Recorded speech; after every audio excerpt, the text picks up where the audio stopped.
రిచ్కి పూర్కి difference మనీలో కాదు bro, అది మన థింకింగ్లో ఉంది. హై గైస్, 90 Days సిరీస్లో ఇది డే 36.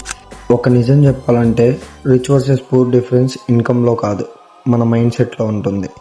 పూర్ మైండ్స్ ఎలా ఉంటుందంటే డెసిషన్స్ తీసుకోవడానికి ఫియర్ అడ్డుపడుతుంది.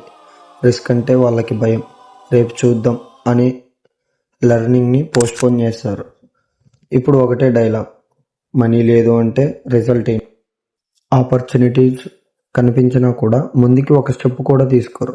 రిచ్ మైండ్ సెట్ ఎలా ఉంటుందంటే లాంగ్ టర్మ్ థింకింగ్ వాళ్ళది. మనీ కన్నా స్కిల్ పైన ఎక్కువ ఫోకస్ పెడతారు.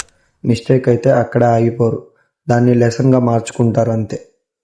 అప్పుడు వాళ్ళు అనే డైలాగ్ ఒకటే, మనీ లేదు అని కాదు, స్కిల్ని బిల్డ్ చేద్దాం అని మైండ్ని రీఫ్రెష్ చేసుకుంటారు. మీరు కూడా ఒక ఇంపార్టెంట్ పాయింట్ గుర్తుపెట్టుకోండి, మైండ్ సెట్ మారితే డైరెక్షన్ ఆటోమేటిక్గా మారుతుంది. డైరెక్షన్ మారితే లైఫే మారుతుంది. ఆ తర్వాత ఆటోమేటిక్గా మనీయే మిమ్మల్ని ఫాలో అవుతుంది. కానీ ఫస్ట్ మీ మైండ్ సెట్ చేంజ్ అవ్వాలి. నీకు నచ్చిన ఒక స్కిల్ పిక్ చేసుకో, స్లోగా దాన్ని స్టార్ట్ చేయండి. మీరు పర్ఫెక్ట్గా అవటం కోసం వెయిట్ చేయకండి. ఈ 90 Days సిరీస్ని ఫాలో అవ్వండి. మైండ్ సెట్ని అసెట్గా మార్చుకుందాం. మళ్ళీ రేపటి వీడియోతో కలుస్తా. Thank you.